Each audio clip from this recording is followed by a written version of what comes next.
got a little bit of a bling for the track bike, the ZX10 HM dash. So I haven't opened this up yet, it's literally just turned up, and the reason that I've bought it is it's got GPS built in it, so I haven't got to piss around with lap timers, and I haven't really got any other excuses why I bought it. That's the main reason really, I just wanted it.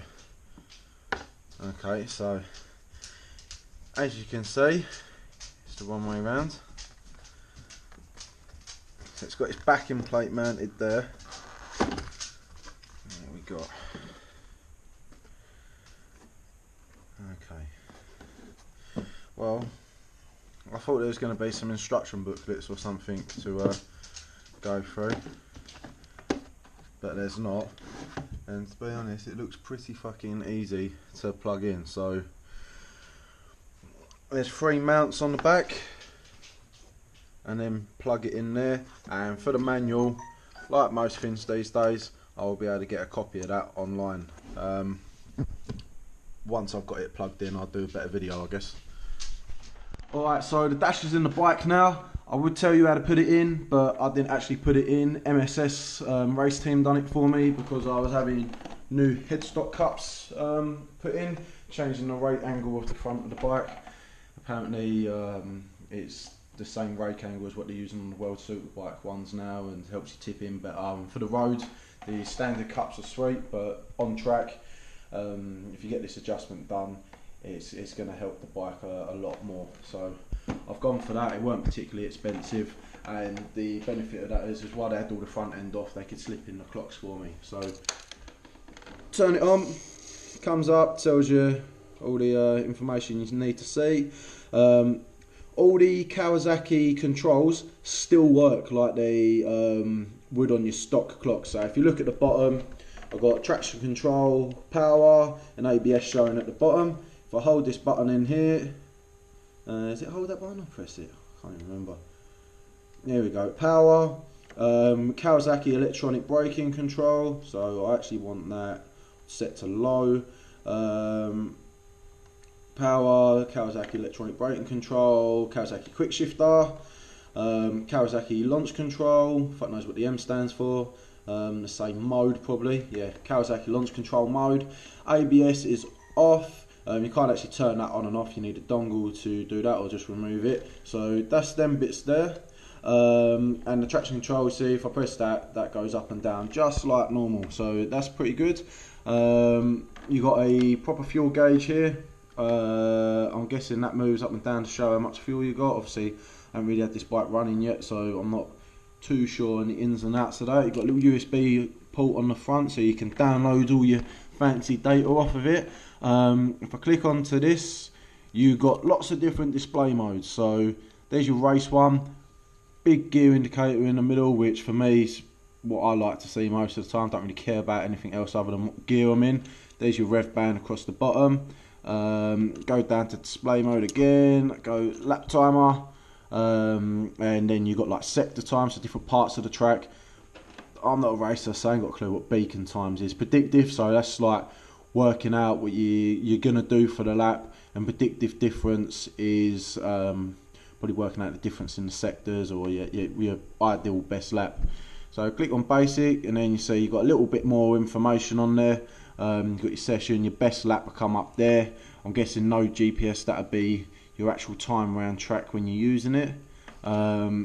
You've also got 2 road modes, so I go road mode 1. So you've got your temperature there, and road mode 2 is basically very similar, apart from I think that's got your speed in the middle, your gears are over there, and it also shows your battery voltage. I prefer number 2. I weren't going to put it on, but I've changed my mind now. Let's have a little butcher's. Press the wrong one. What a dick. So road onto there. Mode 2. So there you go. You've got your voltage there, your speeds there, gear indicators to the right. So it's just laid out slightly different. And then last of the display modes is data, and voltages, GPS, lap timer, predictive lap timer. Click on overview quickly, you see there RPM, speed, GPS speed. So top speed is what the bike's telling it, GPS is what it's picking up. your gear. So if I go in the first, you see it's showing the gear there. If I open up the throttle, see there it's 128 on the throttle position, and it's giving you some information that I'm never going to probably look at.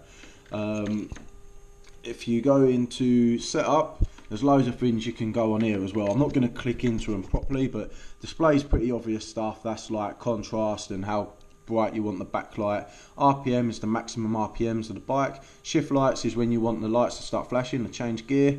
Temperature is the low and high temperatures of the bike, so it starts flashing when it goes into them. Lap timer is how it's doing your lap time, so you can have it work off the GPS, and I think it works with transponders and stuff like that as well.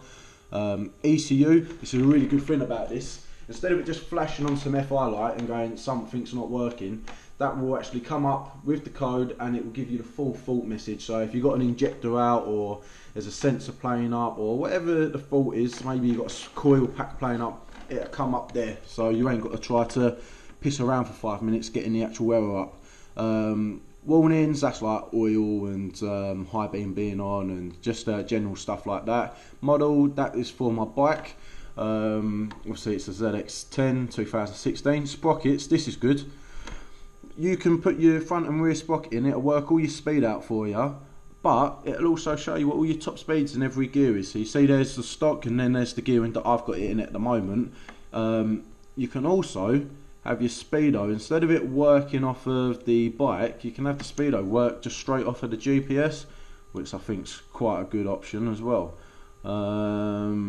And then if you go into advanced, there you go, there's that speedo thing there, and there's when it's going to start logging your speed. So you get up to 50 and it starts working. So the dash is pretty good. There's a lot of things that I don't need it to do, but yeah, I'm pretty happy with it, to be honest. I think it's a good bit of kit, and it's all working off of the standard lumen that of the bike. It hasn't like it's needed any upgrades or anything like that. Literally just plug it in and crack on. I'm hoping that that fuel there ain't just a 2-point sensor, so instead of it just saying like, oh, you know, where you get the light blinking and you get the light go on, maybe it'll be a little bit more accurate than that. But yeah, it's a good thing, and if anyone's interested in buying one or got one and wants to know more about it, there's now a video on what it does and what it don't.